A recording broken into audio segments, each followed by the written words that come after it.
última vez que nós fizemos um encontro, os 10 mandamentos, né? Vamos passar aqui os 10 mandamentos, depois em casa a gente pega um caderninho e começa a anotar e começa a memorizar isso na nossa mente, no nosso coração.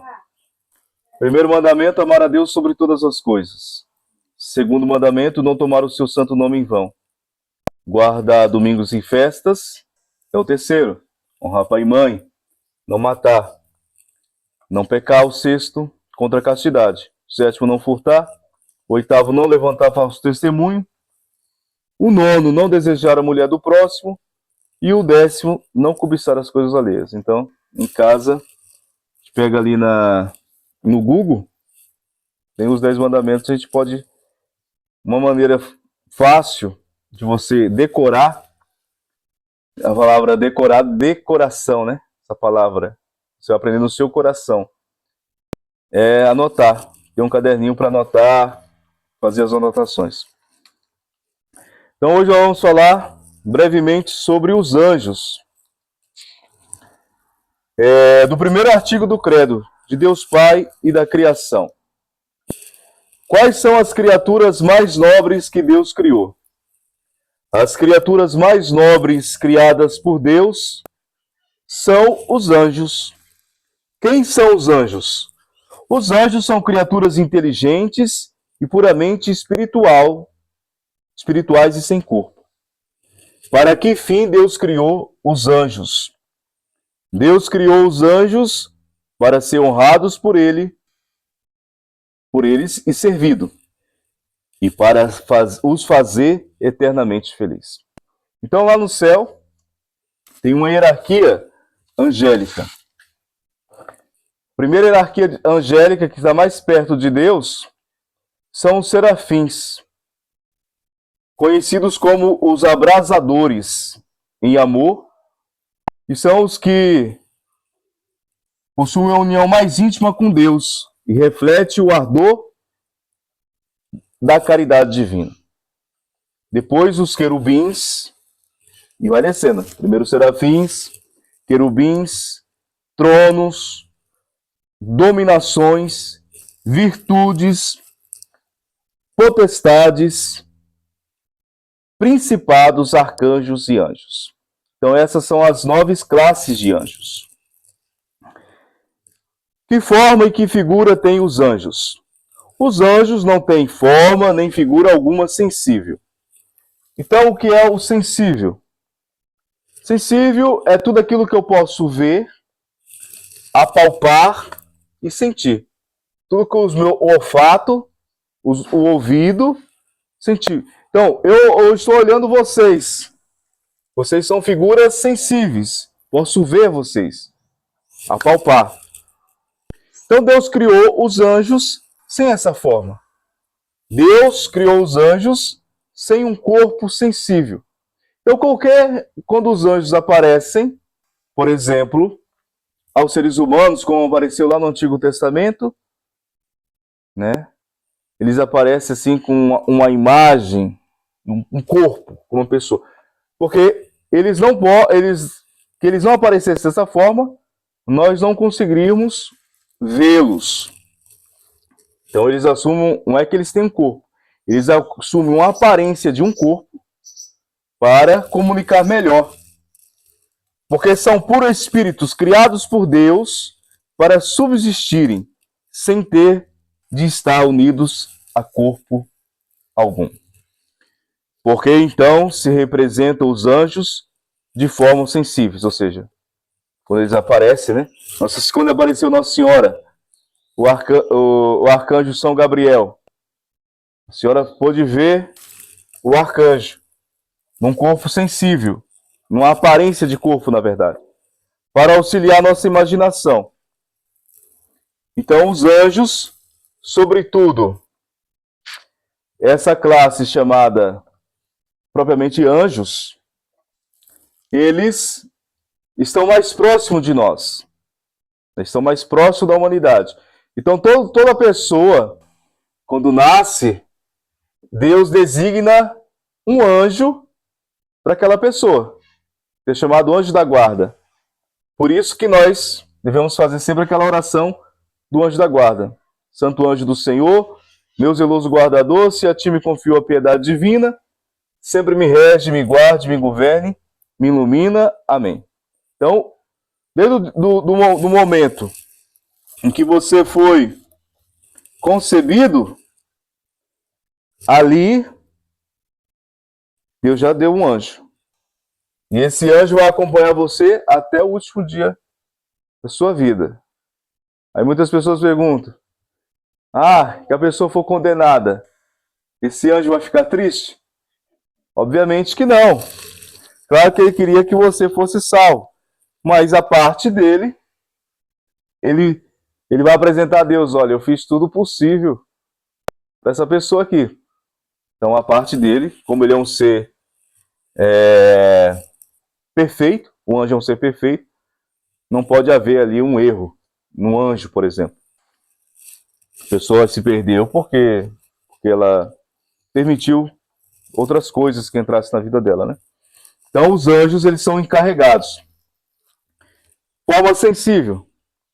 Então, às vezes, ele pode aparecer aos homens para nos avisar de um perigo, por exemplo. Ele pode assumir a forma de uma pessoa ou de um animal. No mosteiro beneditino da Ordem de São Bento, estava lá um monge que ele estava doente, muito doente. E aí, quer dizer, ele não estava muito doente, ele estava passando mal. Ele começou a passar mal no período da tarde, da noite. Só que no mosteiro tem algumas regras, né? Regra de silêncio. Os monges não podem falar de maneira verbal, assim como eu estou falando contigo. Eles falam de maneira sinais. E aí começa a noite, até 8 horas da noite, tem uma última oração chamada completas, depois tem uma reunião chamada capítulos, e depois todo mundo já vai se recolher. Alguém vai fechando as janelas lá, desligando as luzes, e já todos para dormir, para acordar cedo, o outro dia para rezar. Acontece que ele começou a passar mal. Ele não falou nada. No caso que ele estiver passando mal, ele pode falar, mas ele não falou. Aí tinha um gato, o gato chegou e começou ali na porta da cela dele, a arranhar, a miar, a gritar, fazer coisas de gato, né? Então, ali, um outro irmão viu, abriu lá a porta e viu que ele não estava legal. Então ali é um anjo, provavelmente o anjo da guarda dele, que fez aquela situação ali para avisar que ele estava passando mal. Ou ele usa o gatinho, os animais, ou ele assume a forma de um animal e vai lá e faz aquela... Foram todos os anjos fiéis a Deus?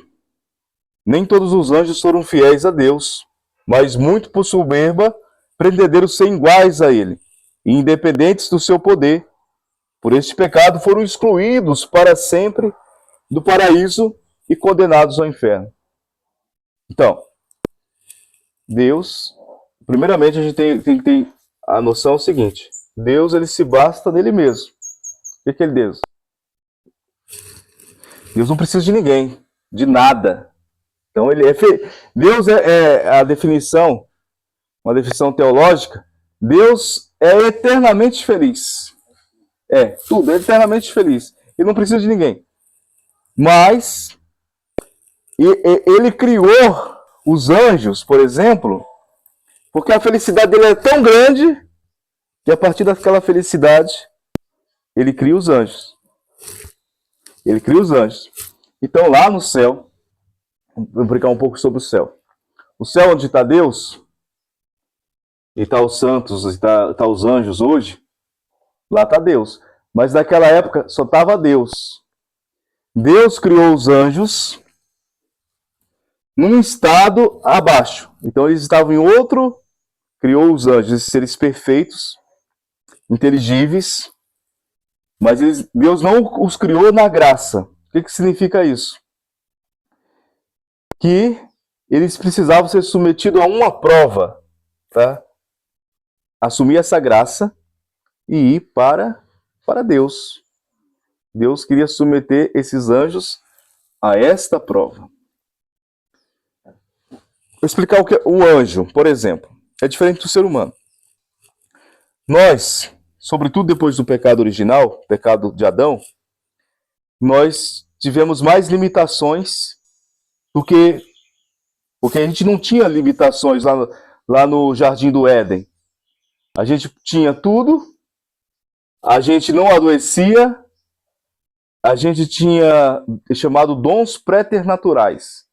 Né? Diz a Escritura que Deus e o homem caminhavam à tarde.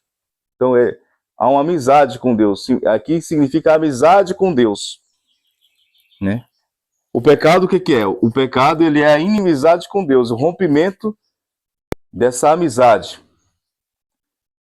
Então o homem tinha alguns dons, mas o anjo ele tem uma ciência chamada, além da ciência infusa, que ele sabe de antemão, por natureza dele, por natureza angélica, tudo o que ele precisa saber.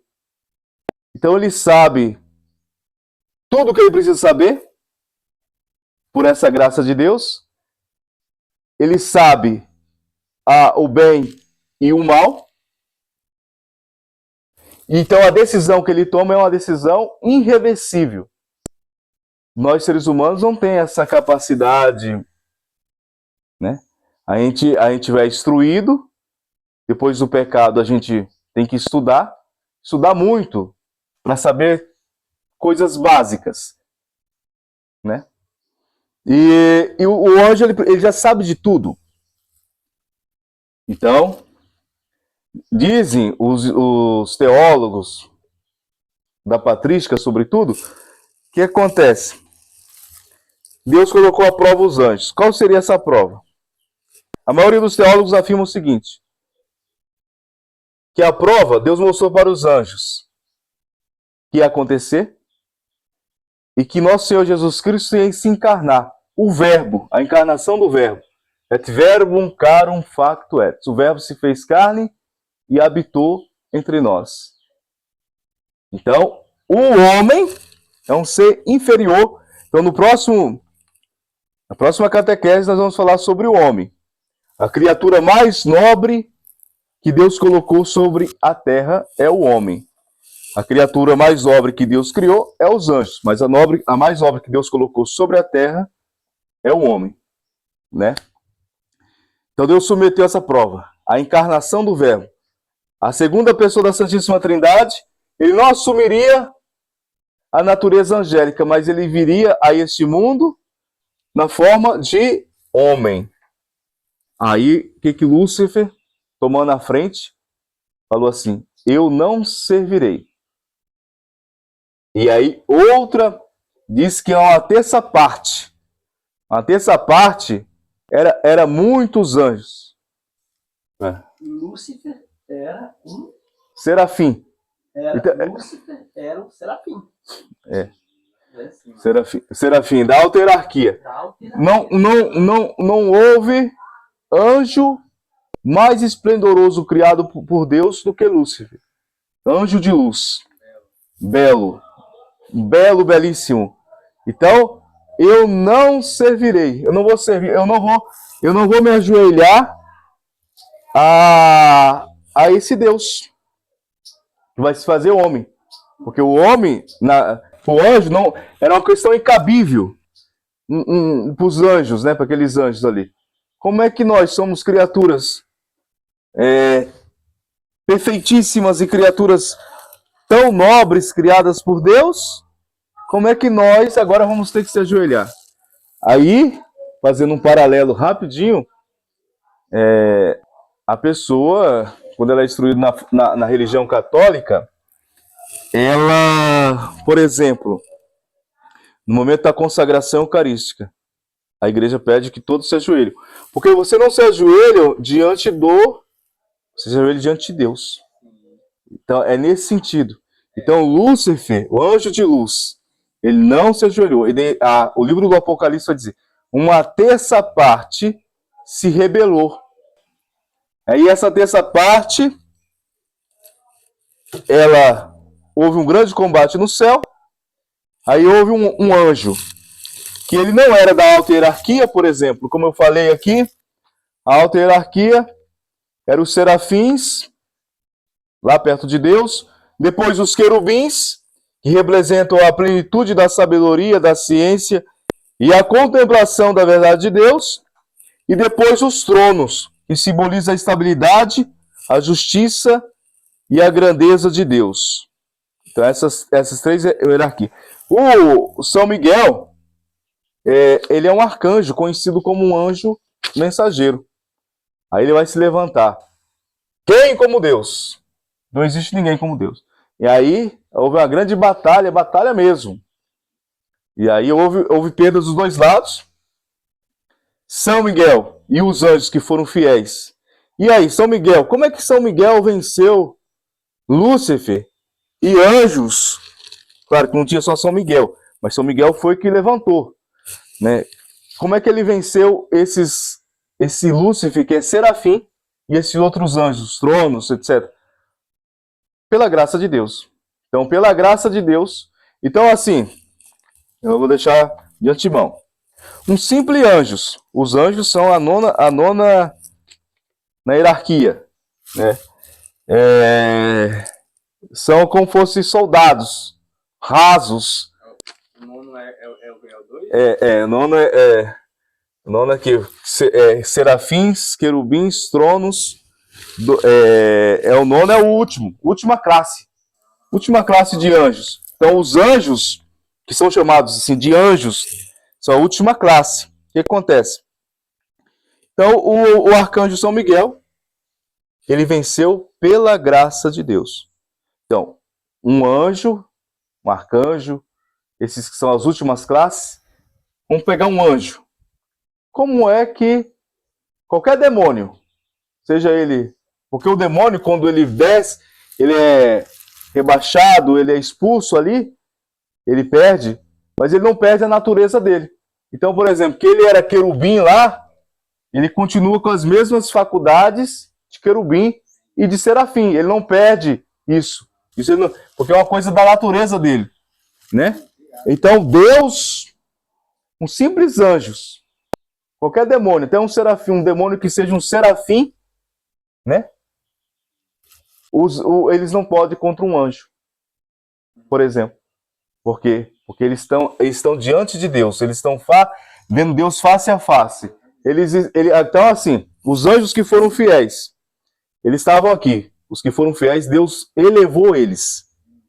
Deus levou eles para a graça, Deus levou para a visão beatífica. Então, esses anjos, eles já não podem mais pecar. Eles estão lá diante de Deus para sempre. Então, os anjos que foram rebaixados, que Deus criou esse lugar chamado inferno, que são as partes inferiores, que estão lá embaixo na terra, eles também não podem se arrepender. Porque lembra que a explicação, uma decisão de um anjo é uma decisão definitiva. Então, eles compreendem, eles sabem tudo, eles sabem que eles são condenados, e eles sabendo que eles são condenados, mesmo assim, eles querem que a gente vá para o inferno com eles. Porque eles têm ódio de Deus. Eles têm que se ajoelhar diante de Deus, eles reconhecem a grandeza de Deus. Até mesmo aqui na missa, que tiver algum demônio presente, ele se ajoelha, né? Ele se ajoelha, né? Mas ele tem ódio. Ele tem ódio. Então, querubim, serafim, tronos. São as três maiores cortes celestiais, são esses três. Como se chamam os anjos excluídos para sempre do paraíso e condenados ao inferno? Os anjos excluídos para sempre do paraíso e condenados ao inferno chamam-se demônios e o seu chefe se chama Lúcifer ou Satanás, né? Então é esse nome que ele está lá no inferno e lá ele comanda toda essa Então, assim, como é que funciona na prática? Por exemplo, o demônio, até mesmo os anjos, eles não conseguem ler a nossa mente, o que a gente está pensando, né? E isso ele não consegue. O demônio, por exemplo, o demônio agora vai vir aqui uma legião de demônios, ou Lúcifer fala, vai você lá perder aquela alma. Ele fala, manda. Aí esse demônio vem aqui. Aí ele vai fazer esse esforço. Como ele é um anjo, ele não deixa de ser anjo, é um ser muito inteligente e é muito mais velho do que nós. A gente nasceu, eu nasci em 93. O anjo foi criado lá por Deus no ano 0. Então ele tem muita experiência, né? Então ele vai observar, por dedução ele vai tentar em cima daquilo ali, mas ele não sabe o que você está pensando, exatamente o que você está pensando. Então, o Lúcifer deu vai lá e perde aquela alma. Que esse demônio conseguir a perdição da alma, ele vai voltar lá para o céu e ele vai ficar mais forte. Cada alma que ele perde, por exemplo, eu estava falando na homilia, cada pecado que a gente comete fortalece um demônio, como que alguns demônios alguns estão no ar, aqui, não foram todos para o inferno, mas os que estão no inferno, cada pecado vai soltando as algemas dele, as correntes dele. Né? São Pedro vai dizer, olha, o diabo, ele está como um leão amarrado, rugindo, procurando a quem devorar. São Pedro diz isso, né? Então, o que acontece? Que o demônio, que Lúcifer designou para perder a alma, não conseguir perder a alma, e a pessoa for salva, então esse demônio é enfraquecido, e ele vai ser castigado mais ainda. É assim que acontece na prática, né? Os demônios podem fazer-nos algum mal? Sim, os demônios podem fazer-nos muito mal à alma e ao corpo, se Deus lhe der licença, sobretudo tentando pecar. Então isso aqui está um mistério. Então, as pessoas pensam, não existe mal, né? Relativismo. Não existe pecado, não existe mal, não existe Deus e não existe o demônio. O bem e o mal é uma questão de perspectiva. Mas essa perspectiva é justamente criada pelo demônio, porque o demônio ele não quer que, por exemplo, a gente acredite na existência dele, porque você acreditando na existência dele, o que você faz? Você fica mais alerta, né? Você se afasta. E o que acontece? Então Deus permite que os demônios venham aqui e nos tentam. Por quê? Porque Adão e Eva, eles foram provados no paraíso. O que eles fizeram? Eles não passaram nesse teste, nessa prova que Deus colocou. Então, já ficou ali, nós carregamos o nosso sangue, consequências desse pecado chamado pecado original, né? Só que tem um pecado pessoal, que é o pecado, além do pecado original, que todos nós carregamos o pecado pessoal. O que é o pecado pessoal? Aquilo que a gente faz no dia a dia. Esse é o pecado pessoal. Pecados mortais, quando é contra os 10 mandamentos. Veniais, são mais leves, pecados mais leves. Os pecados mortais devem ser perdoados somente pelo sacerdote. O que acontece? Deus permite que esses demônios chegam e nos fazem mal. Pode ser mal físico, espiritual, psíquico, emocional. Por quê? Ele vai dizer aqui. Por que nos tentam os demônios? Os demônios tentam-nos pela inveja que ele nos tem, e que lhes faz desejar a nossa eterna condenação, por ódio a Deus, cuja imagem em nós resplandece. E Deus permite as tentações, a permissão, a fim de que nós, vencendo-as com a sua graça, pratiquemos as virtudes e alcancemos merecimentos para o céu. Então, é para a glória de Deus que ele permite. Aí a possessão. Possessão é outra coisa. Possessão. Possessão tem a obsessão, a possessão. Vou falar um pouco sobre breve, sobre a possessão demoníaca. Uma pessoa, ela pode se salvar, mesmo ela sendo possuída pelo demônio, ou por uma legião de demônios, durante anos. Porque quando ela está possuída pelo demônio, ela não está ali de maneira... Não é ela, né? Não é ela, né? Então Deus permite também que, por exemplo, Santo Antão que foi para o deserto. Santo Antão, monge que vai para o deserto, eremita. Desde que Santo Antão pisou o pé no deserto, ele viveu 120 anos, Santo Antão.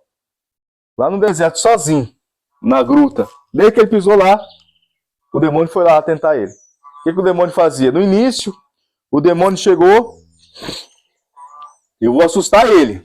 Aí chegava em forma de cobra, de serpente, de dragão, de onça, de tudo que é bicho que possa causar um certo medo. Mas era o demônio. Ele manteve ali. Depois foi pela outras vias. Mas Santo Antão sempre foi fiel. Padre Pio, mais recente. Você vai no Padre Pio, vou falar de Santo Antão também. Padre Pio, no quarto dele, na cela dele, você vê que é tudo manchada de sangue. Porque o demônio ia lá dar uma surra nele. Então Deus permitindo. Então São Padre Pio, ele teve os estigmas, que é as marcas de Nosso Senhor. Não só aparente, mas ele sentia todas as dores, mas o demônio ia lá dar uma surra nele. O padre São João Maria Vianney, lá em Ars. O demônio falou assim, que o mundo, que a França, falou da França, tivesse mais 2 sacerdotes deles, igual São João Maria Vianney, nós não teríamos nenhuma chance. O demônio falando. Entendeu? Aí uma vez Santo Antão estava lá com um demônio, uma briga lá, aí chegou nosso Senhor Jesus Cristo, sentou lá, e eles começaram uma briga mesmo de coisas, físico. Aí o demônio falou assim, o Senhor, quieto, né? Aí, depois que passou lá aí Santo Antão falou, é o seguinte, por que o senhor não fez nada para me ajudar? Aí o senhor falou, não, é porque eu estava achando bonito, vocês dois brigando aí. Então, justamente sim, Deus permite, para a glória dele, que os demônios nos tentam, mas dentro de um limite, né? Como diz o Evangelho, Deus não vai tentar além da nossa força, da nossa capacidade. Como podemos vencer as tentações? As tentações com vigilância, oração e com a mortificação cristã. Então, vigilância está sempre atento. Oração diária. A mortificação é quando você deixa de comer algo que você gosta, quando você deixa de comer carne, por exemplo, que a pessoa tem muita por carne, ou comer doce. Aí você oferece, estou me mortificando por causa disso, pela minha salvação, pela minha conversão, né? Ou, por exemplo, a pessoa nós estamos lá no fundo, roçando, aquele sol quente. A pessoa pode falar, não, estou aqui, mas eu vou oferecer, vou ficar quieto aqui, não vou murmurar, não vou gritar, pela minha conversão, né? Pela minha salvação, pela minha purificação, pela minha salvação mesmo, né? Os anjos que se conservaram fiéis a Deus, como se chama? Os anjos que se conservaram fiéis a Deus chamam-se anjos. Anjos bons, espíritos celestes, ou simplesmente anjos. O que aconteceu aos anjos que se conservaram fiéis a Deus? Os anjos que se conservaram fiéis a Deus foram confirmados na graça, que eu falei. Gozam para sempre da visão de Deus, amando, bendizendo e louvando eternamente. Deus serve dos anjos como seus ministros? Sim. Dá um exemplo aqui dos anjos. Todos eles são ministros. Mas, por exemplo, O...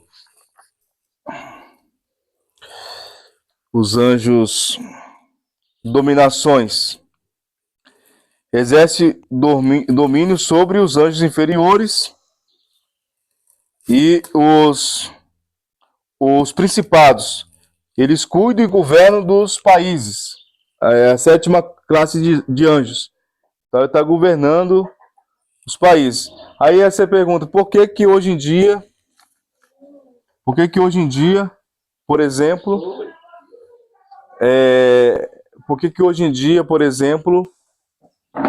há um mal aí, né? É porque, de certa forma, Deus permitiu. Porque o que vai vir depois desse mal é algo bem superior. É um bem maior, né? Então vamos já encaminhar para o final. Devemos ter particular devoção ao nosso anjo da guarda? Sim, devemos ter particular devoção ao nosso anjo da guarda, honrá-lo, implorar ao seu auxílio, seguir suas inspirações e ser reconhecidos pela assistência contínua, que nos dá. Então, assim, vamos terminar por aqui, pedir o auxílio de Deus e tentar em casa, além dos 10 mandamentos, né? Essa questão de aprender os 10 mandamentos não é para mim, não, é para vocês mesmos, é para nós mesmos, para no nosso bem, né? Então, assim, as 3 primeiras classes de anjos que estão mais perto de Deus são os serafins, os querubins e os tronos. Serafins, querubins e os tronos. Serafins, querubins e os tronos. Assim a gente aprende. Vamos ficar em pé. Em nome do Pai, do Filho e do Espírito Santo. Amém. Pai nosso que estais no céu, santificado seja o vosso nome.